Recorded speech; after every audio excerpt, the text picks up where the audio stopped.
लेकर बलोच साहब आपने गुफ्तगू सुनी है, वो कह रहे हैं कि जहां ज्यादा चोरी होगी उस हिसाब से लोड शेडिंग होगी, लेकिन मामला सिर्फ वापडा या के इलेक्ट्रिक या बिजली का मसला नहीं है। आटे और चीनी को लेकर भी उसी किस्म की सूरत हाल है। खास तौर पर पंजाब की बात की जाए तो आटे की कीमतें हुकूमत से कंट्रोल नहीं हो पा रही हैं।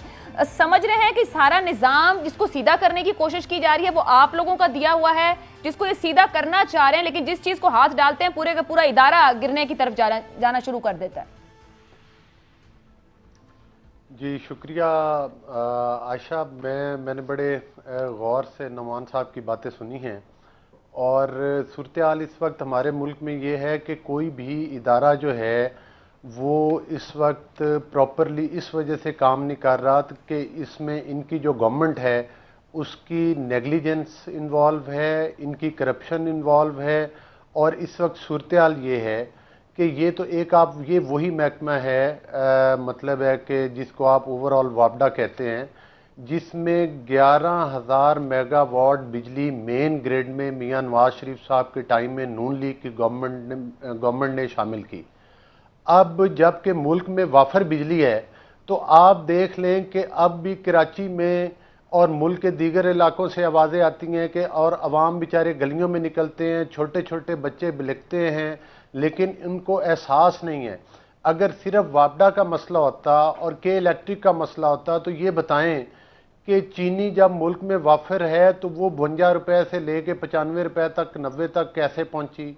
ये बताएं अगर मुल्क में आटा वाफर है तो इस वक्त जो गंदम इन्होंने जिम्मेदार से 1300, 1350 और 1400 में खरीदी है, आज वो 2100-2200, 2000 से ऊपर भी मार्केट में अवेलेबल नहीं, उसका फुकदान है। अगर ये सिर्फ लोड शेडिंग का मसला है तो ये बताएं कि जो पेट्रोल पूरी दुनिया में फ्री हो गया था उसका पाकिस्तान में बहरान क्यों पैदा हुआ। हत्ता कि देखें इसमें दो इश्यूज हैं, एक करप्शन इन्वॉल्व है और एक इनकी मिसमैनेजमेंट है। एक होता है एफिशिएंट एंड करप्ट और एक होते हैं सिर्फ करप्ट। ये डफर और करप्ट का अगर वर्ड कहा जाए पूरी गवर्नमेंट के लिए कि एक तो इनके सारे वुज़रा दिहाड़ी लगाने में मसरूफ है। आप किसी भी शोबे में चले जाएं, पावर सेक्टर में चले जाएं, आईपीपीज में, जरा अल्फाज का इस्तेमाल एहतियात से कीजिए। जी आईपीपीज में 300,000 अरब की जो है वो ऑडिट रिपोर्ट आई है कि वो उसमें इन्होंने मतलब है कि वो इनकी करप्शन कह लें उसको, अगर सफिशिएंट कोई वर्ड देना है तो वो इनका आप ये कह दें कि वो इन्होंने कोई बेज़ाब्तियाँ की हैं।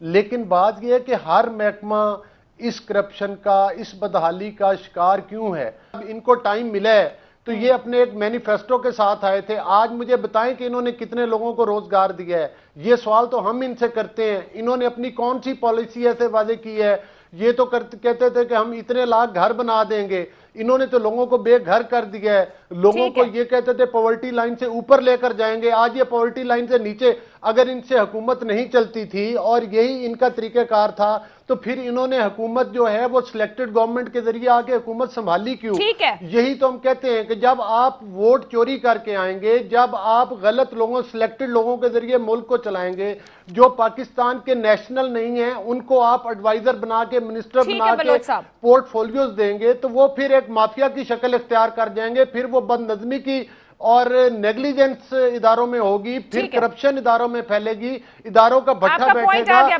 कोई भी इदारा जी सर आपका पॉइंट बड़े अच्छे से आ गया कि ये तो करोड़ों लोगों को रोजगार देने की बात करते थे। इन्होंने तो इदारों को उनका जो शेड्यूल ऑफ एस्टेब्लिशमेंट बनाना था उसमें इन्होंने जो रोजगार के मौके ज्यादा निकालने थे। ये तो जो ऑलरेडी हमारी असामियां हैं जिन पर हमने लोगों को भर्ती करना था, ये लोगों को निकालने के दर पे हैं, रोजगार दे नहीं सकते। आप स्टील मिल का देख लें कि उस वक्त असद उमर साहब जब वो नारे लगाते थे खड़े होकर उनके मुलाजमीन के साथ, तो ये कहते थे कि अगर पीटीआई की गवर्नमेंट ना भी आपके साथ खड़ी हुई तो असद उमर खड़ा होगा। आज असद उमर साहब भी उनके साथ नजर नहीं आते, आज ये उनको भी निकालने की बात करते हैं। तो जब पहले बेरोजगारी इतनी है कि 2 करोड़ अवाम सिर्फ इस 2 साल के अंदर जो है वो खत्ते गुर्बत, जो पॉवर्टी लाइन है, साहब यही तो सवाल है। आप वही काम कर रहे हैं जो पीटीआई पहले करती थी। आपने उन पे करप्शन का इल्जाम भी लगाया, इनएफिशिएंट होने की बात भी कर दी है। आपके पास हल क्या है? स्टील मिल का आप भी तो कुछ ना कर सके, हल तो ना निकाल सके। اب وہ کیا کریں؟ اگر ادارہ اپنا بوجھ نہ اٹھا سکے تو کتنا خزانے پہ اس کا بوجھ ڈالیں گے؟ کیا لوگوں کو بٹھا کے پیسے دیے جائیں گے؟ یہ سوال یہ دیکھیں بات یہ ہے کہ جب ہم آئے ہم اربوں روپے کا سی پیک کا پروجیکٹ لے کر آئے جس سے لوگوں کو روزگار ملا. ہم نے زراعت میں لوگوں کو سبسڈی دی. جس سے زراعت میں جو کھادیں آج ڈبل ریٹ پہ مل رہی ہیں وہ اس وقت ہاف ریٹ پہ ملتی تھیں. ہم نے لوگوں کو جو بجلی جو یہ زراعت کے لیے دیتے ہیں وہ ہم نے ہاف ریٹ. مقصد یہ کہ پرائیویٹ سیکٹر میں جو لوگ کام کرنا چاہتے تھے ہم نے ان کو مواقع فراہم کیے کہ لوگوں کو روزگار ملا پرائیویٹ سیکٹر میں.